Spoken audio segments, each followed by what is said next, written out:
జీవితంలో కష్టాలు ఉండటం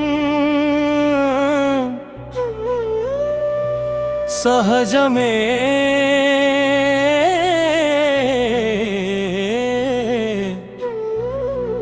కానీ బాధలు ఉండటమే అసహజం.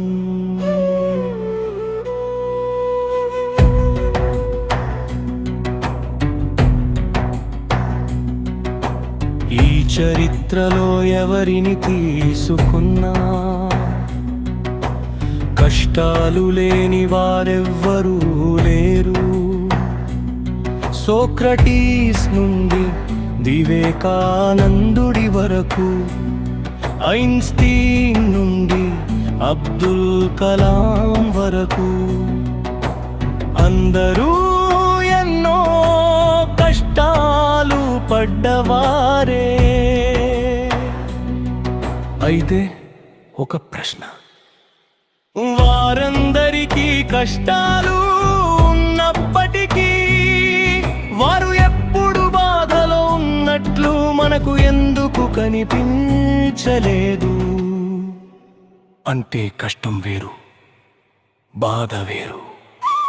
కష్టం అంటే పరిస్థితి, బాధ అంటే మనసు.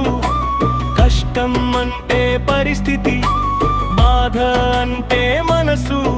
ఊహించనిది జరిగినప్పుడు, అనుకున్నది జరగనప్పుడు, మన శక్తికి మించిన పరిస్థితి ఎదురైనప్పుడు మనము దానిని కష్టం అంటాం.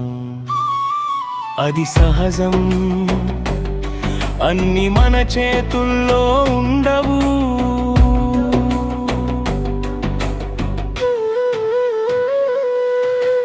కానీ అదే కష్టం ఒకరికి తీవ్రమైన బాధగా మారుతుంది, మరొకరికి మాత్రం సాధారణంగా ఉంటుంది.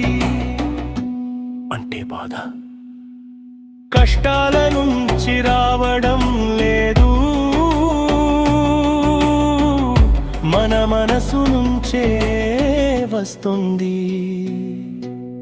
బాధ అనేది మనసు సృష్టించిన భావన మాత్రమే. నిజంగా బాధ అనే దానికే వేరు అస్తిత్వం లేదు.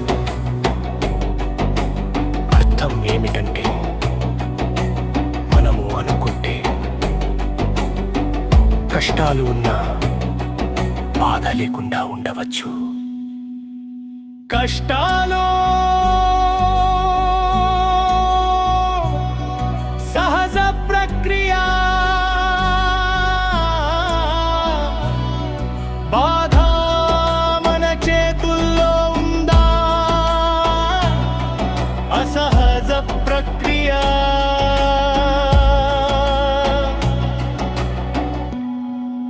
మన అవగాహన పెరిగిన క్షణం నుంచే బాధ తగ్గుతుంది, జీవితం తేలికవుతుంది.